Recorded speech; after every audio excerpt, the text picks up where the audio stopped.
Welcome back to Lakefront Credit, my friends. Today we're going to talk about the different types of disputes involved when you want to challenge inaccuracies on your credit report. When a credit dispute is filed, there are particular forms and processes that are used to resolve the dispute.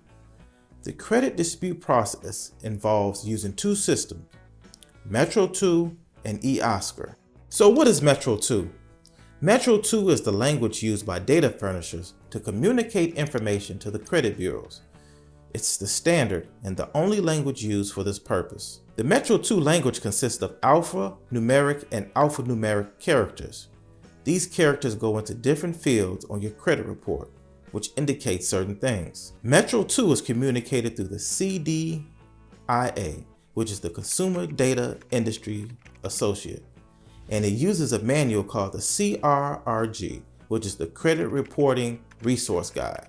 When the data furnishers receive dispute forms from the credit bureaus, the information of those forms is encoded in the Metro 2 language. So now, what is eOscar? eOscar is a communication protocol analogous to a phone line between the credit bureaus and the companies that furnish data to them. It's used to transmit information such as dispute forms back and forth between the credit bureaus and data furnishers. Like Metro 2, eOscar is universal, meaning it's the only communication method used in the dispute process and therefore is used by all three credit bureaus. If you want to learn more about how Metro 2 compliance works, we have a 37-page ebook included with the Lakefront Credit Repair Kit. Check the description below for the link. And remember, when you purchase the Lakefront Credit Repair Kit, it comes with free lifetime updates. So you only need to make a one-time purchase and you'll get free product updates sent directly to your email. Now, let's talk about the dispute process and what goes on behind the scenes, depending on the type of dispute filed. First up are direct disputes.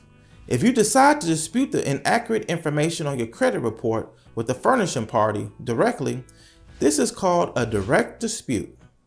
In this process, you're going directly to the lender without involving the credit bureaus. When you make a direct dispute of incorrect information reported on your credit report with the furnishing party, the data furnishers should correct the error and fill out an AUD. An AUD stands for Automated Universal Data Form, and reflect the correction. The AUD is the automated digital version of the form. Once the AUD has been prepared, the furnishing party sends it using eOscar to all the credit bureau where the error appears on your credit report. The data furnisher is obligated to contact each credit bureau to ensure that the error has been removed from all three of your credit reports. Okay, now let's talk about indirect disputes. The credit bureaus obtain your credit data from data furnishers and their individual lenders or companies you have accounts with, such as banks, credit unions, credit card issuers, and debt collectors. When you file a credit dispute with the credit reporting agencies, rather than contacting the business furnishing the dispute data, they are called indirect disputes, since you are not going directly to the furnisher of the incorrect data or information. Indirect disputes involve a form called the ACDV, which stands for Automated Consumer Dispute Verification. When you initiate a dispute with a credit bureau, the credit bureau generates an ACDV that contains the information about your dispute. The credit bureau then sends the completed ACDV form to the data furnisher using eOscar. At this point, the lender furnishing the data will verify the information. They normally have a dispute analyst who works for them, and all they do is respond to all of the ACDV forms they receive, as well as direct disputes. These dispute analysts will investigate the claim, update the ACDV, and return the form to the credit bureau. Finally, the credit bureau reviews the form, makes the appropriate changes to the consumer credit report, and notifies the consumer of the results of the dispute. Again, this is how the indirect dispute process works. You challenge information on your credit report by filing a dispute with the credit bureau. The credit bureau assigns a dispute code to your claim, which indicates the nature of your dispute. The credit bureau sends an ACDV to the data furnisher using eOscar.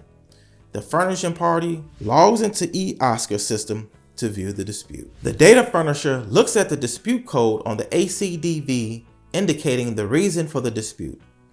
For example, the consumer may have stated that the disputed information does not belong to them. The data furnisher goes into the internal system to review the consumer's account in order to verify or refute the disputed information. The furnishing party then reports the results to the credit bureau by indicating this on the ACDV and sending the ACDV back to the credit bureau via eOscar. The credit bureau updates your accounts and their records to reflect the correct information and sends a copy of the report to the consumer. Here's a pro tip for you. We recommend that you always use an indirect dispute first before attempting any other type of dispute.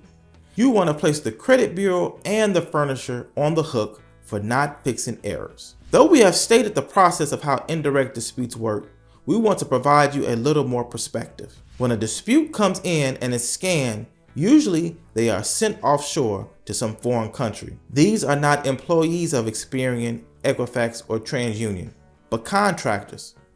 The outsourcing company is paid 50 cents or much less for a single dispute letter.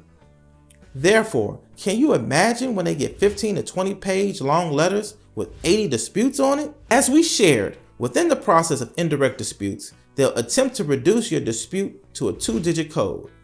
Whatever that dispute may be, such as "this is not my account code," or just the information contained in the dispute letter. In lawsuits, the attorney will get discovery and can see the original ADCV form and may notice that the dispute letter had more than one issue, but the ADCV may have only covered 1 or 2 issues.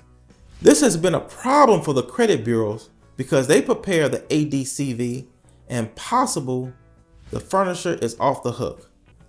Because of lawsuits, the CRAs are now scanning the entire letter and sending it directly to furnishers so they can read it for themselves. This process could be automated, or a real live person may handle this process. Here's another pro tip for you. Never concern yourself with tricks such as sending in a handwritten dispute letter or any of those weird ways to send in a dispute letter that you've probably heard about. Your position will be to correct the error, delete it, or seek an FCRA attorney to sue them. Therefore, there is no need to do anything but type the letter. Don't believe the hype. Now, we hope that you have a better understanding on how the disputing process works. Thank you so much for your time, and we'll see you on the next one.